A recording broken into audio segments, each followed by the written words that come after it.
What's up, YouTube? This is Mathis97, and welcome back to an episode of WWE Smackdown vs. Raw 2008 General Manager Mode, and this is episode number 30, the episode 30 Spectacular. We're coming off of Smackdown's No Mercy pay-per-view, and as we can see, we definitely took a dip back down in ratings, but we're still on our way up. We're making progress, which is always a good thing. Good progress is always good. As you can see here is the Power 25, and we are dominating the Power 25. I think our entire roster is on there. If we take a look, yep, all of our Power 15 is in the Power 25, so that is a good thing. That means we're dominating it. And as we can see here is what went down at the No Mercy pay-per-view. Elimination Chamber saved this event. It was garbage. It was pure garbage. But as we can see, Monday Night Raw getting a bogus 4-star rating. I guess the main event, that was their only 4-star match. So yeah, this is ECW where we get screwed over out of the ratings. But anyways, you can see here is the match card. CM Punk is going to be taking on Jeff Hardy there, or no, Matt Hardy. I'm going too fast. I can't read these. Undertaker and Kane tune up in a table tornado tag match. Take on Johnny Nitro and Mark Henry. And there's our ECW Championship Triple Threat match. As both superstars have a rematch clause. We're going to simulate this one. CM Punk with HBK defeats Matt Hardy with Jeff Hardy. We're going to simulate this match. And dang it! I'm trying to get Bobby Lashley. I'm trying to groom him to trade him. And, of course, Triple H just has to go and lose. That was supposed to be a victory for Triple H. Ugh. And there in that Fatal 4-Way, we're merging some rivalries. Chris Masters gets the win over Mr. Kennedy, so that's going to help kick off that new rivalry. So we have got two matchups here for you. We've got The Undertaker and Kane teaming up against Johnny Nitro and Mark Henry in a table tornado tag. And that's a bit of an unorthodox tag team. But ever since they did decide to pair up, it's been working for them. So, yeah, I mean, they're just going to have to keep that up. Keep up the victories. And Johnny Nitro, I mean, he's been on a good winning streak. But he was unable to defeat The Undertaker one-on-one in the one time they faced off. So that's kind of developed this little unofficial rivalry. As Johnny Nitro and Mark Henry, they've been doing, if there was tag team titles, they'd probably be the number one contenders, because they've been getting victory after victory after victory, including one at our latest ECW pay-per-view, the brand exclusive pay-per-view back in episode 28, where they defeated The Undertaker and Kane in its elimination tag team match, and now they're facing off in a table tag team match where the only way to win is to put your opponent through a table. It is not an elimination tables match because for whatever reason that's not in this game. It was in 2007, but not in this one. Don't know why, but that type of a table match is not in the game. So it is just a tables match where one partner has to go through the table, and that's that. That's the end of the match. So this could work in favor of Mark Henry and Johnny Nitro.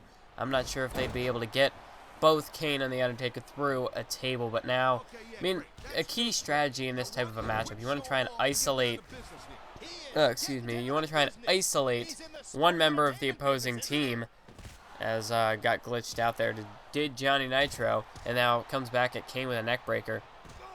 But since you only have to put one opponent through a table, really all you got to do is just isolate one superstar and get them through the table.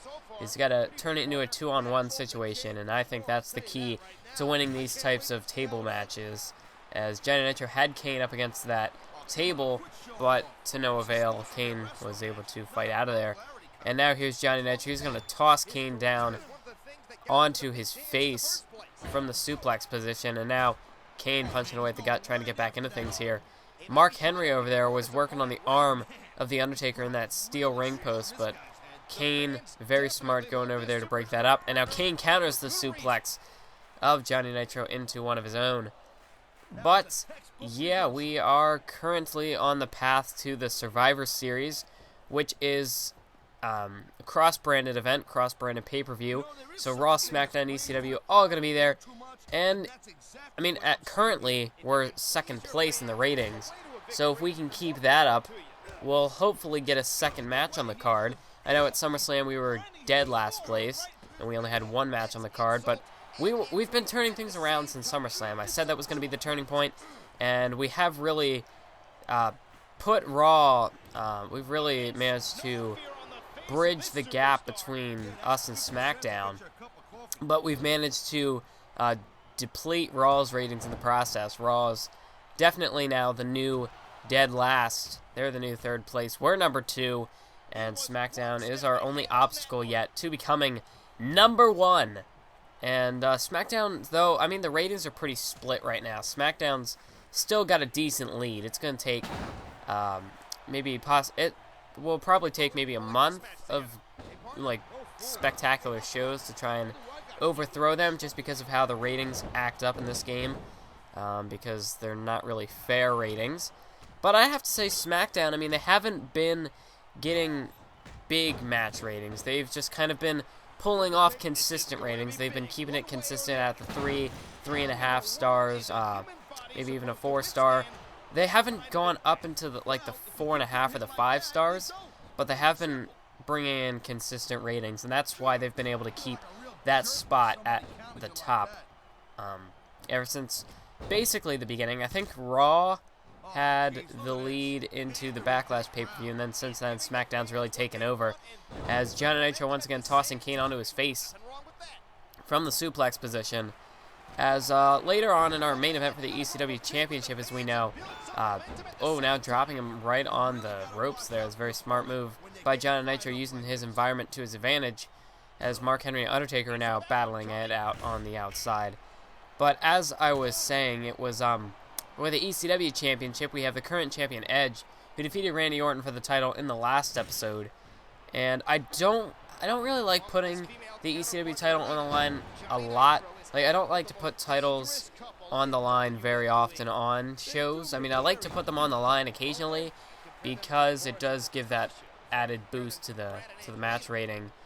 And you'll get superstars who want title shots, that kind of thing. But I mean, I'm playing with that off anyway. But with ECW, I just don't really like to put the title on the line all the time, and in my opinion, that takes away the prestige a little bit. But, with only having one title and not really anything else to try and boost the match ratings for your show, I mean, there's not really much else you can do. The title's going to have to be put up for grabs more often than I would like, which is why we had it on the line last week, and once again this week. But with Edge earning his number 1 contender's spot for the last week's match with his victory at the pay-per-view, I'm going all over the place right now. But he got a victory at the pay-per-view in a steel cage fatal 4-way match and got himself a number 1 contender's spot. And that is why he got his championship match with Randy Orton last week. Orton, who had defeated Batista, Triple H, and Rey Mysterio in a Hell in a Cell. Batista being the former champion, which is why we get to this triple threat with Orton and Batista both having a rematch clause. Batista never really got to use his, so we're just going to throw it all together into a triple threat matchup. As Kane now two-handed chokeslam to Johnny Nitro, and I mean, if he had just turned around, he could have put Nitro through that table, but instead dropping him down onto the mat. So yeah, that's our main event later on tonight. I'm not sure if we're going to be playing that just yet. It all depends on the length of this matchup. It's got to be a decently sized match. And look at this! Johnny Nitro went for a springboard shooting star press, and Kane just managed to sidestep out of the way of that one. And now Kane driving the table right into the face of Johnny Nitro, as now Nitro trying to take the table back, and now using it as the equalizer here to chop down the big man Kane. And I'd have to say this has been a pretty back and forth tag team matchup here so far. Johnny Nitro and Kane now on the outside, Mark Henry and The Undertaker in the ring. Johnny Nitro has Kane propped up against that table, and a drop toe hold, planting Kane face first through the table. And that is the matchup here, folks. That is a knockout, and that is a victory for the team of Mark Henry and Johnny Nitro. And they've proven themselves to be the most dominant tag team in ECW at the moment. I mean, they've defeated the Brothers of Destruction twice. They won a tag team matchup last week. I don't remember who they faced, but they got a victory. So, I mean, Mark Henry and Johnny Nitro really putting themselves in a good position here in ECW. They're very successful as a tag team, so if they keep up the victories, they could maybe both set themselves up for an ECW championship match down the road. So let's go ahead. I think we're just going to simulate this ECW championship match because I played it last week. I don't really want to repeat, and Batista wins back, recaptures his ECW championship. So let's go ahead and take a look at the match rating. We got 3.5, 3.5, 3.5, 4-star, and a 4-star. I personally think that deserves a 4-star rated show, but 3.5 is fair. I'd say that's a fair rating for our show, unlike Raw, how they got their 4-star. But yeah, Batista now back up at number 1 in the popularity, thanks to him winning the ECW championship. Nobody took a random popularity drop, so that's good. We might do an autograph signing for Chris Masters, maybe, but I think Batista deserves a champion's contract. We're going to extend it thanks to his victory. I think there's a few other superstars here we can go ahead and extend their contracts a little bit. I mean, we're running down to 3 weeks on several superstars, so we got to be careful. With Kennedy and Masters rivalry, I'm going to need them for another 5 weeks just to get them through the Survivor Series pay-per-view, so had to go ahead and extend their contracts. They kind of had priority because I don't want to lose that feud. And, I mean, I'm not going to re-extend those two anymore. It depends on who wins and who loses, because obviously whoever loses that match is going to be traded. The loser leaves the brand. So, yeah, like I said in the last episode, it's up to you guys who I should trade the loser for.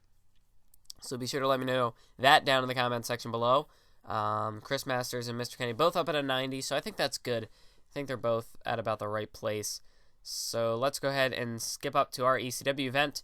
And because we're only about 11 minutes into the episode, I like uploading videos that are between 15 minutes to like half an hour. So this doesn't quite meet my goal for that sort of time limit. So I think I'm going to combine 2 episodes into one this episode. So a bit of a treat for you, for y'all, but that match didn't make any sense. That's why I was paused on it. And The Rock versus Rick Rude ladder match, World Heavyweight Championship. Okay, see, this is what I'm talking. What the? Are you kidding me? Are you serious? 4.5 star. What? What? This is... Okay, this is utter BS. I mean, what else can I say?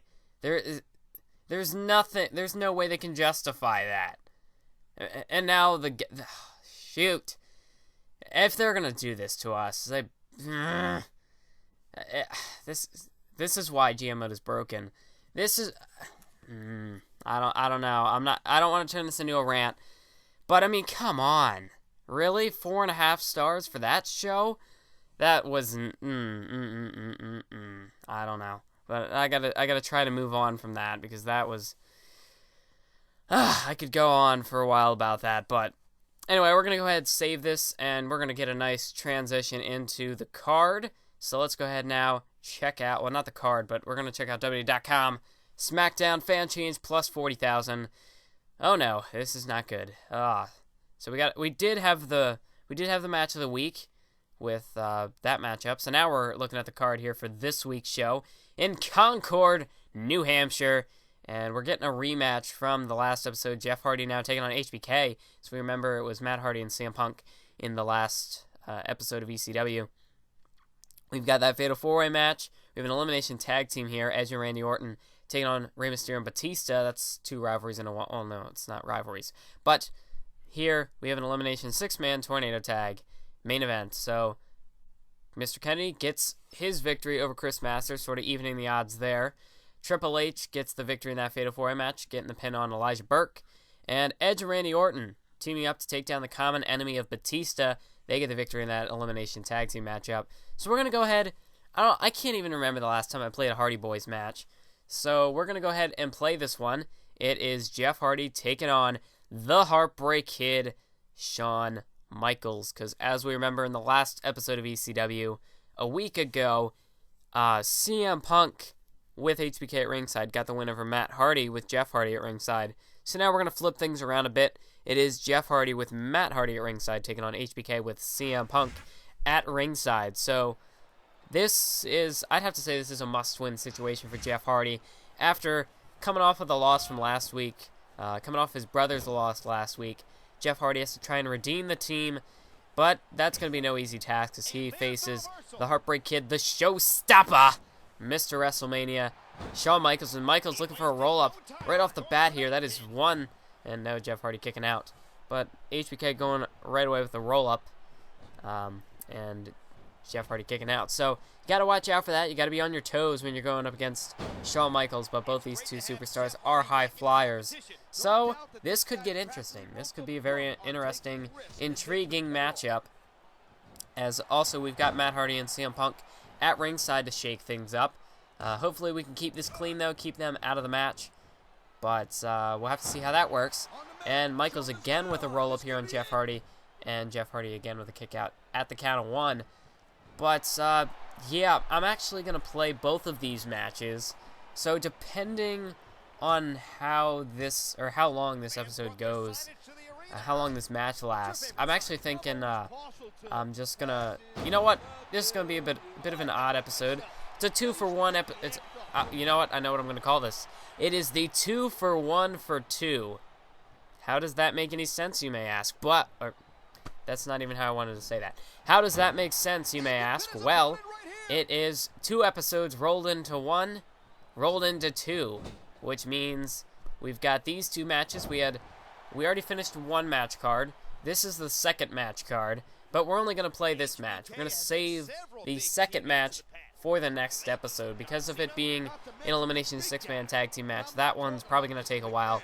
Should be able to fit into its own episode.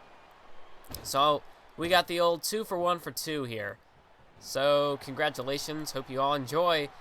And you guys know what the match is going to be for the next episode. So nothing too shocking there.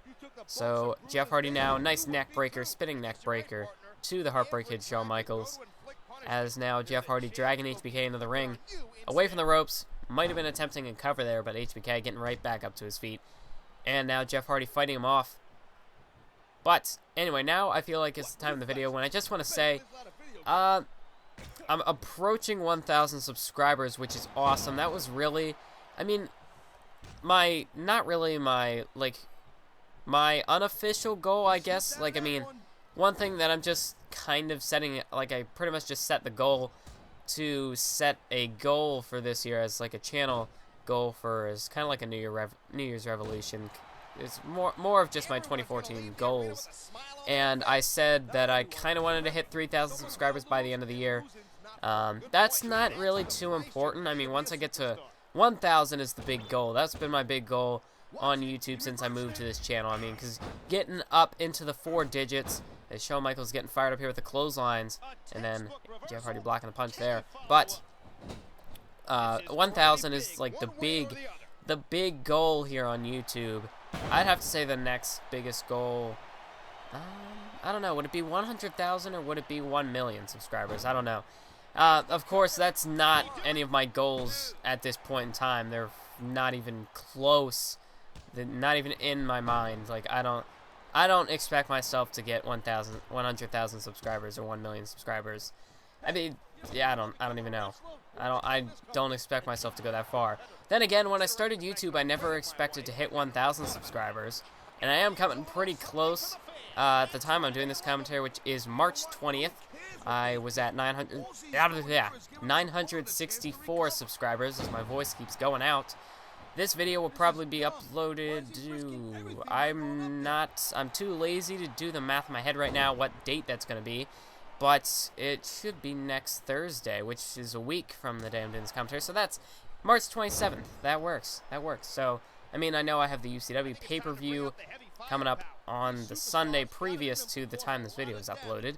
I mean, I know. Just, like, with recording times, YouTube, it's just kind of weird like this. Because it's like, I'm thinking ahead to the future while for you guys, I'd be looking into the past. It's weird. It's kind of odd. But Shawn Michaels now trying to get out of the Samoan drop. But really, the whole point of me bringing up the subscriber thing was just that. I want to thank you all for the support ever since I started this channel back in 2012. Started this back in... Technically, I made the channel in August of 2012 just to make sure I had the name, the username. But really, I didn't start uploading until October with the release of WWE 13. And, so yeah, it's been about a year and a half on this channel. I've been making YouTube videos since the summer, about July of 2011. I started making highlight reels, started making commentaries on my old channel in, would have been February of 2012, I think. Pretty sure February was my first YouTube commentary. But yeah, I've been making YouTube videos since 2011. I know it's not that long, but it's weird to think that I will have been doing this for 3 years. I mean, that is just crazy.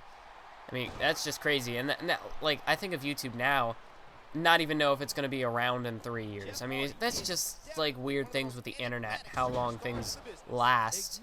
But I mean, YouTube could be around forever. But I don't know. YouTube, it's just, YouTube has some inconsistencies, so we'll see. We'll see. But Jeff Hardy now with a roll-up here on HBK, looking to steal it here, trying to catch HBK off guard. And that didn't work as HBK kicked out there. But yeah, I just want to thank you all for the support on my channel ever since I started. If you've been around since day one, that is awesome. If not, it's still nice to see here on the channel. I'd love bringing in new subscribers, seeing those comments. Seeing those comments, I just like to entertain people. So whenever I see views, likes, comments, that's always appreciated. Speaking of which, friendly rating reminder. Maybe you want to leave a like on the video if you're enjoying. But anyway, Jeff Hardy now. What is this? Catch it, HBK off guard here with a roll up, and the referee. That's 1, 2, 3, and Jeff Hardy snuck in right there for the win. There, I'd have to say HBK was on the verge of winning this one. He was on the verge of victory. And Jeff Hardy caught him off guard, rolling him up there, and HBK did not even see that coming. So there's a big victory for Jeff Hardy, evening this little tag team sort of rivalry at 1 apiece. So we'll have to see where this leads. But make sure to stay tuned for the next episode when we'll be playing that 6-man tag team match main event.